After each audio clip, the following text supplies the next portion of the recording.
Hi everyone. तर आषाढ महिना सुरू झालेला असून आषाढ स्पेशलमध्ये आषाढ तळणातला आपण गव्हाच्या पिठाच्या कापण्याची रेसिपी बघणार आहोत. आषाढ महिन्यामध्ये जनरली आषाढ तळण म्हणून गव्हाच्या कापण्या, बाजरीच्या पिठाच्या कापण्या, ज्वारीच्या पुऱ्या असे अनेक वेगवेगळे पदार्थ तयार केले जातात. त्याला आषाढ तळण असे म्हणतात. तर आज आपण गव्हाच्या पिठाच्या कापण्याची रेसिपी बघणार आहोत.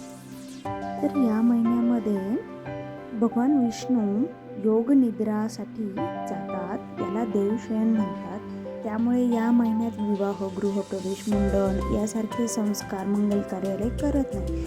म्हणून ह्या महिन्यामध्ये शुभ कार्य केले जात नाही व अशुभ मानले जातात. अशी या आषाढ महिन्याची आख्यायिका आहे. इथे मी 2 वाटी गव्हाचं पीठ एका वाटीने मोजून घेत आहे. ज्या वाटीने किंवा ज्या कपाने आपण गव्हाचं पीठ मोजून घेऊ त्याच वाटीने, त्याच कपाने गूळ आणि पाणीसुद्धा मेजर करून घ्यायचं आहे. 2 वाटी गव्हाच्या पिठाला 1 वाटी गूळ असं मी मेजरमेंट घेतलेलं आहे. जर तुम्हाला गोड अजून आवडत असेल तर तुम्ही गूळ थोडासा ॲड करू शकता. जुने लोक परंपरा म्हणून आषाढमध्येच या कापण्या, पुऱ्या वगैरे करायचे, पण आता सर्रास हा केलं जातं. कारण या कापण्या 2-3 दिवसासाठी व्यवस्थित राहतात, टिकतात. म्हणून ट्रिपला जायचं असेल तर ही रेसिपी जरूर ट्राय करावी. इथे मी गूळ चिरून घेत आहे. मी 2 वाटी गव्हाचे पीठ घेतले असल्यामुळे मी 1 वाटी बारीक चिरलेला गूळ घेतला आहे.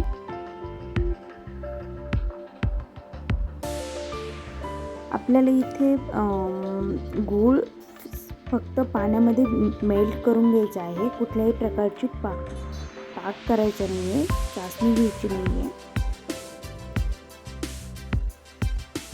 त्यामध्ये फ्लेवरसाठी मी इलायची आणि सौंफ घेतली आहे, बडीशोप.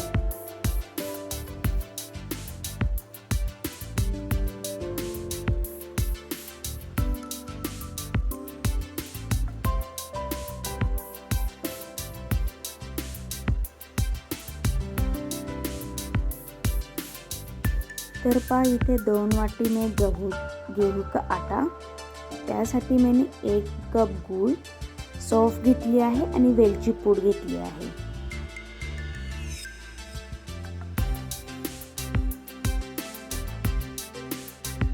तर 1 वाटी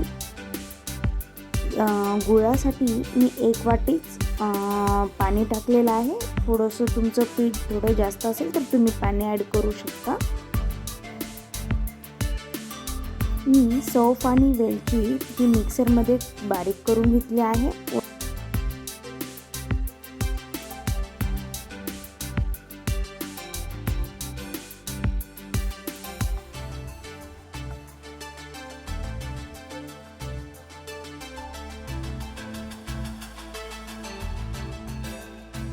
वेलची व सौंफची पावडर मी इथे चाळून घेत आहे.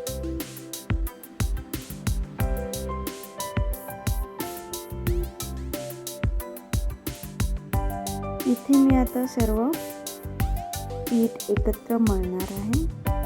मी गव्हाचं पीठ व गुळाचं पाणी मी थंड करून घेतले. त्यामध्ये मी वेलची आणि सौंफची पावडर मिक्स केली आहे व हे डो घट्ट बनवायचा आहे. जसं आपण शंकरपाळे बनवतो त्यावेळेस घट्ट डो बनवायचा आहे.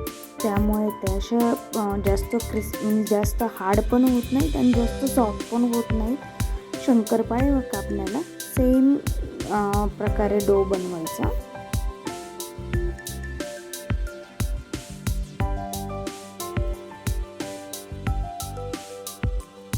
यामध्ये थोडंसं चिमूटभर मीठ देखील घालायचं. आपण गोडाचा पदार्थ बनवतोय, माझ्याकडून ते राहिलं आहे, पण तुम्ही आवर्जून चिमूटभर मीठ घाला.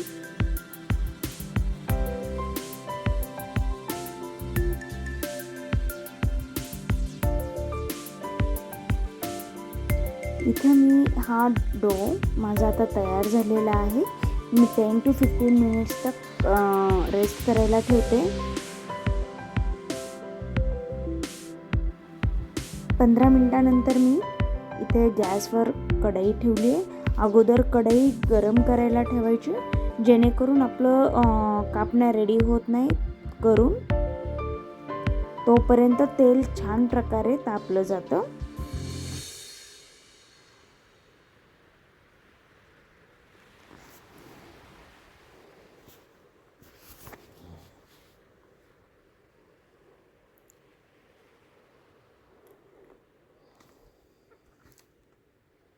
आणि शंकरपाळ्यापेक्षा याची कापण्याची साईज नेहमी मोठी ठेवायची. कापणे हा मोठ्या साईजमध्ये असतात, तर ते कापताना नेहमी मोठ्या साईजमध्ये कापायच्या.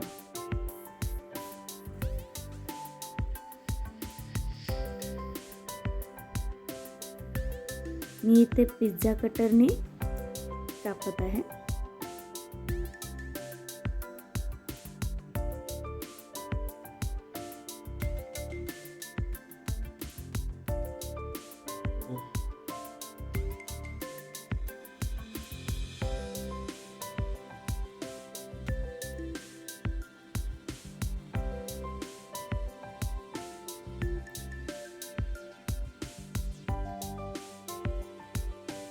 तेल गरम झालेलं आहे. मी आता सर्व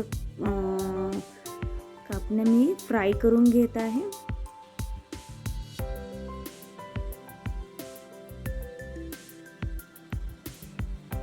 या आषाढ महिन्यामध्ये किंवा तुम्ही ट्रिपला जाताय, घरचे कुणीतरी बाहेरगावी चाललेत, ऑफिस निमित्त बाहेर चाललायत, या निमित्ताने तुम्ही आवर्जून ही रेसिपी ट्राय करावी.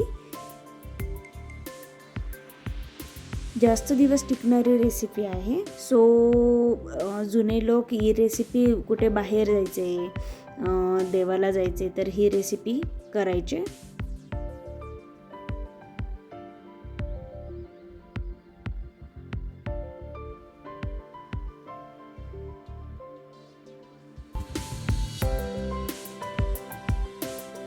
तर तुम्ही जरूर ही रेसिपी ट्राय करा.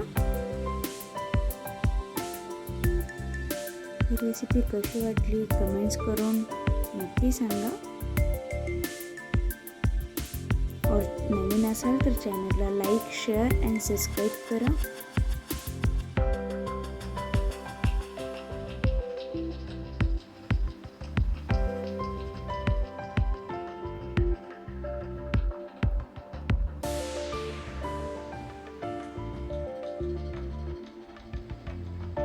तर इथे माझ्या कापण्या तयार आहेत.